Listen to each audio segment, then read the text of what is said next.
Good morning, students. Last time we had understood in chapter number 11 till artificial satellites. Now let's continue with the chapter. Multiple choice questions. First, during solar eclipse, blanks casts its shadow on the earth. जब भी solar Eclipse होता है तो अर्थ पे किसका shadow होता है? The moon. Second, the water of the seas on the sides of the earth facing the moon gets attracted upward causing अर्थ है उसकी जो भी साइड मून की तरफ होती हैं उसमें ग्रेविटेशन फोर्स की वजह से जो सी का वाटर होगा वो उसकी अपवर्ड मूवमेंट होती है तो इससे क्या होता है आंसर ए हाई टाइड बनती है सी का जो वाटर लेवल है वो बढ़ता है space travel Rakesh Sharma Kalpana Chawla and Sunita Williams are famous astronauts of Indian origin तो ये जो तीनों एस्ट्रोनॉट्स हैं बहुत फेमस है और इंडिया के हैं originally they have made us proud and also inspired us तो ये जो तीनों एस्ट्रोनॉट्स हैं उन पे हमें बहुत प्राउड भी फील होता है और उनसे हमें इंस्पिरेशन भी मिलती है see the pictures Yuri Gagarin the first man to go into the space Yuri Gagarin है वो स्पेस में जाने वाले सबसे पहले ह्यूमन बीइंग थे सबसे पहले पर्सन थे second Valentina Tereshkova the first woman to go into the space सबसे पहली वुमन जो स्पेस पे गई थी वो है Valentina Tereshkova Rakesh Sharma the first Indian to go into the space India से सबसे पहला पर्सन जो स्पेस पे गया था वो थे Rakesh Sharma Kalpana Chawla the first Indian woman to go into the space Kalpana Chawla है वो सबसे पहले इंडियन वुमन थे जो स्पेस में गए थे astronauts go into space in space shuttles astronauts है वो स्पेस शटल में स्पेस पे जाते हैं these space shuttles are launched from a specific place by means of rocket तो ये जो स्पेस शटल है उसको एक पर्टिकुलर प्लेस से लॉन्च किया जाता है रॉकेट में रख के After the completion of the mission, the space shuttle comes back to the land at the special landing site. जब भी कोई मिशन कंप्लीट हो जाता है तो स्पेस शटल है वो अर्थ पे वापस आता है जहाँ पे एक पहले से ही फिक्स की हुई उसकी लैंडिंग साइट होती है वहाँ पे the astronauts conduct various experiments These astronauts are highly trained to carry out tasks like spacewalking, monitoring each other's health and conducting experiments.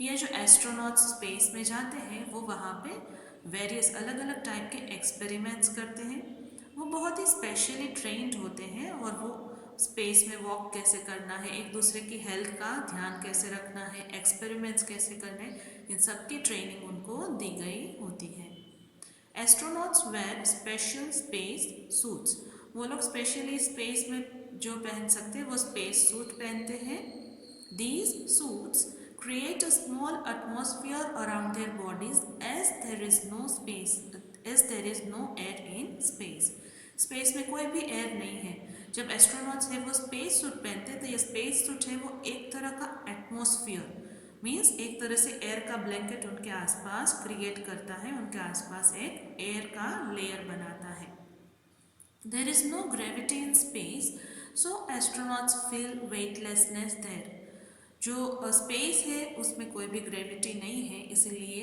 Astronauts को कैसा फील होता है जैसे उनका कोई वेट ही नहीं है वो वेटलेस हो ऐसा फील होता है astronauts need to exercise every day to stay fit उनको फिट रहने के लिए हेल्दी रहने के लिए एवरीडे एक्सरसाइज करना इम्पोर्टेंट होता है earlier astronauts were selected from fast jet pilots जो फास्ट जेट प्लेन्स उड़ाते हैं उन पायलट्स में से ही एस्ट्रोनॉट्स को सिलेक्ट किया जाता था but modern astronauts are likely to be computer experts और scientists with technical skills and expert knowledge that could be useful in space.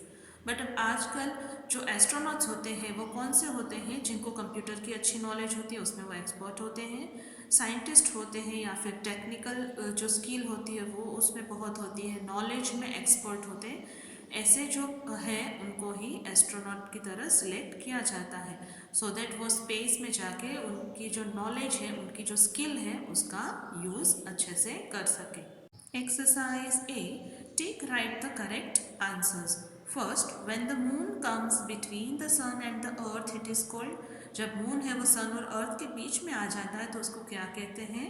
Solar Eclipse. Second, moon reflects the light of the moon, किसका light reflect करता है? Correct answer is B, सन। सन का light moon पे गिरता है और वही light वो रिफ्लेक्ट करता है। Third, the gravity on the moon is blanks of the gravity on the earth, moon की ग्रेविटी है वो अर्थ के कंपैरिजन में कितनी है? Correct answer is A, 1/6।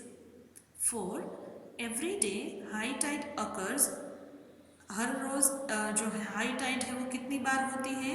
Correct answer is B, twice, 2 बार हाई टाइड और 2 बार लो टाइड्स बनती है। 5, when the moon is not visible it is called, जब मून को हम देख नहीं सकते हैं तो उसको क्या कहते हैं? उस फेज को क्या कहते हैं? Correct answer is A, new moon. 6, which was the first Indian artificial satellite launched on 19th April 1975? India का सबसे पहला आर्टिफिशियल सैटेलाइट कौन सा था जो 19 अप्रैल 1975 को लॉन्च किया गया था?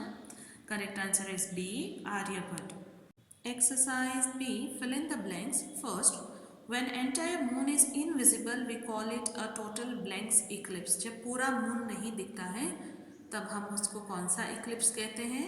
ल्यूनार eclipse, total lunar Eclipse.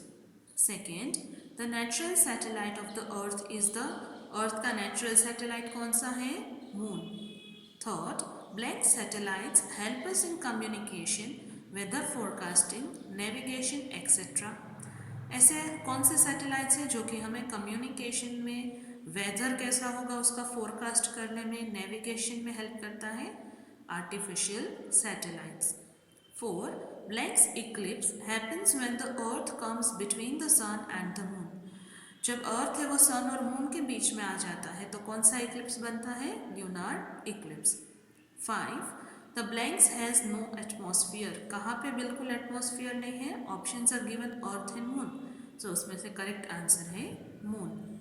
6, the first space shuttle to the moon sent by India is, सबसे पहला जो स्पेस शटल गया था स्पेस में इंडिया में से वो कौन सा था? Chandrayaan 1। Exercise C, write T for true and F for false statements, true और फॉल्स है वो हमें सॉल्व करने। First one, there is no life on the moon, moon पे कोई लाइफ नहीं है, this statement is true.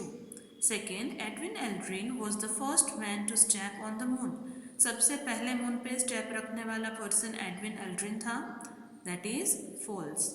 Third, every day the rotation of the earth causes one high tide and one low tide. हर रोज जो अर्थ का rotation होता है उसकी वजह से एक हाई टाइड और एक लो टाइड बनता है, that is false. Fourth, there is no gravity in the space, space में बिल्कुल भी ग्रेविटेशनल फोर्स नहीं है, this statement is true. I hope you have understood the concepts and the exercises I explained. Thank you.